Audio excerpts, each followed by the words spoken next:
Hey people, Anthony 4x4 Diesel. I just thought of another really good video. It'll be pretty quick really, pretty self-explanatory, to explain tyre tread patterns and what might suit you best. Okay, so pretty obviously looking at it, you can see there's a whole heap of rubber here. This rubber, it doesn't matter what's cut here and what tread patterns, none of that matters, right? What matters is this rubber here, this stuff, what makes contact with the road surface. In this purpose, let's talk blacktop for a moment, right? So what makes contact with the road surface is what's going to be able to help give you traction, okay? All this rubber here, all these bits of rubber here, there's no traction from the gap in between, okay? That's just to get rid of water. That's a separate thing. We won't even talk about that really in this video. We'll just talk about, paint that picture, right? So you've got a heap of rubber there. This is going to work really well on the blacktop. But of course it's going to get the water out, so it's going to work well in the wet, and it's also rubber compound's going to make a difference. But the biggest thing, which is quite intrinsically, it's just so obvious that you need to have all this rubber making contact with the road to get the grip in the first place. Now, same thing if you're off-road. Imagine you're on that rough, rocky stuff on the tracks, and you've got rocks, you know, there's nothing really for a rock to grip onto. It's just going to go, you're going to hear that, you know, because the rock's just spinning straight past there, like, you know, putting the old set of playing cards in your spokes when you're a kid, you know. And same thing here, right? But this isn't really at high risk of getting a puncture, this area here. Of course, the sidewall up here is what's a little bit thinner, and I wouldn't even say it's a massive risk. It is a higher risk of damaging the sidewall. If you're in dry conditions and tracks are easy, medium, even slightly difficult, these actually do the job not too bad. I'm not highly recommending it or anything, but I'm trying to unsell some people some tyres, because some people, for their purposes, for a lot of blacktop and a lot of not off-road and a bit of off-road every now and then, get the use out of your Grand Treks. You know, I think last I heard they're about $220 a tyre, maybe a bit more now. They're actually not a bad price. They're the most economical. You're going to get a free set of tyres when you use these, because your fuel saving is going to pay for them. So that's really got to be taken into account. Now, let's go and have a look at why some worn BFGs are not so good. Like I said, let's have a look at some worn ones first. Firstly, here there's still a fair bit of rubber to make grip on the track. See all that?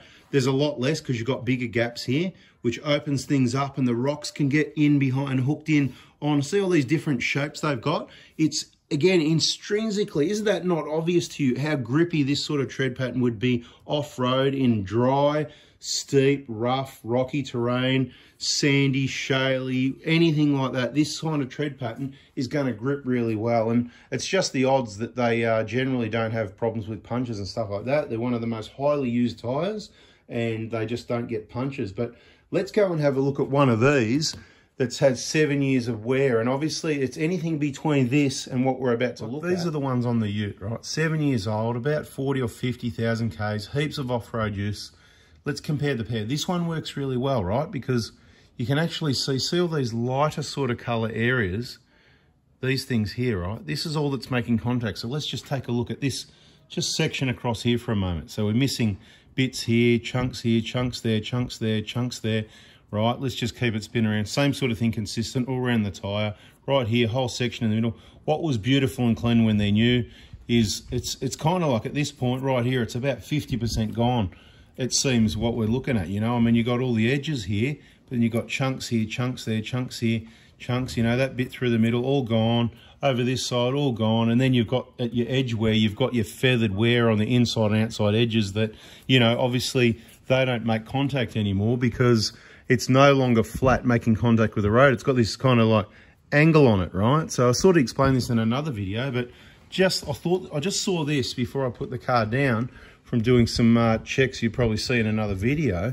I mean, just look at this rubbish here. I mean, how much traction can you have? All I've got left there is that bit there, here, you know, you got a high bit there, that, like this, out of that section there, there's virtually nothing left. This one here, it's like half gone, that's half gone, this is gone, this is all gone, around here's all gone. That's the edge of the tyre. The edge probably not even making contact because it's a ute, it's so light in the back. I'd probably have to let the tyres down to 28 to be able to make contact at the sides anyway.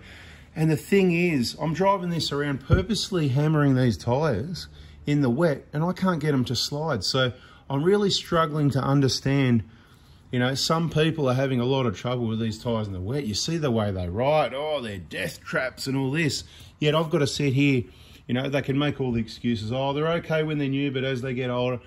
This example here on this vehicle I've never done a wheel alignment, but it drives great, and I've got to guess that the wheel alignment's pretty good because the tyres aren't wearing. We've only done 20,000 Ks in it, but, you know, these tyres, I mean, don't get me wrong, I can get them to slip, especially the rear with the True Track and the fun button, but, you know, it's hard work, particularly when you're not doing that and you're just driving normally round roundabouts, round corners, and you're going probably twice the speed you should in the wet, and the thing still grips on these things, right? So obviously you're going to have far superior grip having a Grand Track, so it's something to really consider. I'm not trying to, I don't care, I don't have shares in BFGs. They don't give them to me, I'll pay for them. Anybody that wants to come and see me, I'll pull out all the invoices for BFGs, I'll pay for them. You know, we're not sponsored by BFG here. Look at all these chunks. I'm just saying, like, and some people will say, oh, this is crap, but if you'd seen the punishment, I told you. Well, I think, look, I could be wrong, it could be more Ks, but I thought he said 45,000 Ks, it could be 50 or 60. Another set of tyres from someone else, they'd done 60,000 and they weren't quite this bad. But I'm talking a lot of Australian outback roads, a lot of tracks, a lot of wheel spin, a lot of driving around without that centre diff lock on means the rear tyres are spinning more than the front doing the work, and they do chip up quite badly, so have your centre. But do you get the picture? How can this tyre be expected to grip with the amount of rubber left to make contact, and then what's left of it, it's, you know, worn on angles, chunks out of it. It's just absolutely terrible. And these things, you know, at one stage in the wet, I can't say too much, $1.30, and threw, you know, 10 mil of water on the road, and they didn't aquaplane. You know, road was clear, safe testing, private property, whatever it might have been, but it just cut through the water. And with new ones, I've driven through inches of water at 100 Ks, you know, in testing, and had no issues. So the aquaplaning from the depth, no. The old rubber, whatever, no. I just can't see the problem. So people need to seriously consider other suspension issues, wheel alignments, shock absorbers. I don't know what they've got going on, but there's a small percentage of people that are not happy, and they're very angry and upset with these tyres. And I just can't really understand it, because the other 90% of the owners just love them. They don't have any problems. I talk to people all the time, given this is a known issue, the way people talk about it on the internet.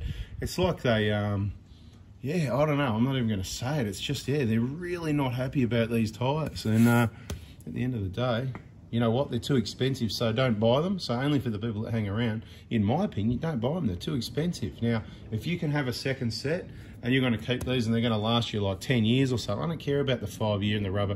Keep them out of the sun. It's like they're not in use. They'll last longer. If they go hard, they'll last longer again. They'll still grip. These things have been punished and they do the job, so I'm not worried about how long they'll last. I don't think I'll get 10 years out of these. You know, 7 years he gave them to me. It's been a few months. These are going to be our summer tyres. Then I'm going to take them off winter. I'm going to put some different tyres on, a good set on. And then every summer for 6 months roughly, I'm going to put these on. We're going to take them out on the tracks. We're going to call them the dry track tyres, because these aren't going to be much chop in the wet, are they? There's not going to be much. There's not even going to be a lot in the dry. These tyres, see these sorts of things, nothing left there. It's not doing us any favours on the tracks. But you know what? Hopefully it creates a challenge. And then when we put the decent tyres on, we're laughing. So I hope you get my explanation about tyres, right? Trying to show you. See how open these are? There's just nothing left in between these ones. Chunks gone. Rubber's hard, and happy days, no problem. So there you go, right? It's just crazy. See the light colours, the light colour area, that's pretty much where you got traction. Thought it was a good example. Thanks for watching. Hope you liked it. Bit of chit chat again, but like I said, I don't give a stuff about BFGs. Buy whatever tyres you want. I'm just trying to point out the facts, the real information, the accurate information, so that people can make the right informed decision. I've got no reason to, you know, go one way or the other of them. I just like them because the majority of the vehicles on our trips, the outback trips, have them and have never had a puncture. On all our track days, the most successful, easy up the tracks most of the time, and never had a puncture. Every now and then you got the odd one other brand of this or that. I'm not even going to the other brands, they all come up eventually. But the 1 in 10, that's the one that has the puncher. If you watch our channel, you'll see we had the Grand Trek AT3G. I demonstrated some sidewall damage, and then shortly afterwards, a few months later, we had that big slice in the sidewall and had to change the tyre. That's the sort of thing that happens. That's real. And that's a bada bing. I'm out of here. Thanks for you know, listening, and hope that helps you make decisions and stuff like that. All right, catch up. See ya. Subscribe and turn the bell on if you want. If you like genuine information, you know, hit the like button if you think it's genuine and you liked it and you're learning. And if you don't, well, you can just go back to the fluff and goo that you get elsewhere. See ya. Thanks. Bye.